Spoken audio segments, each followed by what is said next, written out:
Welcome to GR maths academy once again. और आप सभी बुद्धिमान बच्चे हो, है ना, बुद्धिमान। और देखो, बुद्धिमानी हमारी खत्म होती है, दो चीज़ों का ख्याल रखना पड़ता है। अगर आप बुद्धिमान बने रहना चाहते हो तो दो चीज़ों का ख्याल रखना ही पड़ेगा। ये दो दो चार हो गई, दो चीज़ों का ख्याल रखना पड़ेगा। दो चीज़ें वो क्या है, मैं आपको बताता हूँ, बहुत ध्यान से रखना। एक बुद्धिमान व्यक्ति तब तक बना रहता है जब तक कि वो गुस्सा नहीं करता, है ना। अगर आप गुस्सा नहीं करोगे तो आपकी बुद्धिमानी, आपकी सोच विचार बहुत अच्छे फ्लुएंट में वर्क करेगा, ठीक है। और दूसरी बात, ठीक है, अब जैसे कहते हैं गुस्सा, गुस्सा कब आता है, हमें इस बात का भी ख्याल रखना पड़ेगा। गुस्सा हमें तब आता है जब हमारी कोई बेइज्जती करता है ना।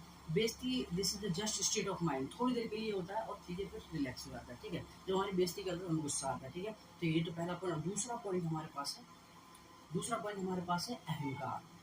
अब अहंकार क्या होता है, कितने बच्चों को तो ये नहीं पता चाहिए। जिसको नहीं पता, अहंकार अपने आप में कहीं ना कहीं एक full of water, a glass full of water, आप ऐसे कह सकते हो कि एक गिलास में पूरी तरीके से पानी भरा है। मतलब कहने का ये है कि अगर साफ साफ शब्दों में हम इसे समझे तो हम ये कह सकते हैं कि सर, जितने भी ऐसे लोग जो ये कहते हैं कि ये काम मैं ही कर सकता हूँ और कोई नहीं कर सकता। जैसे अगर अब यहाँ पे यूट्यूब चैनल पे बहुत सारे टीचर, अगर कोई भी टीचर ये कहता है कि मैं ही सबसे अच्छा पढ़ा सकता हूँ, मेरे आसपास या मेरे बराबर मेरे जैसा कोई नहीं पढ़ा सकता, तो कहीं ना कहीं उसके अंदर अहंकार आ चुका है, ठीक है।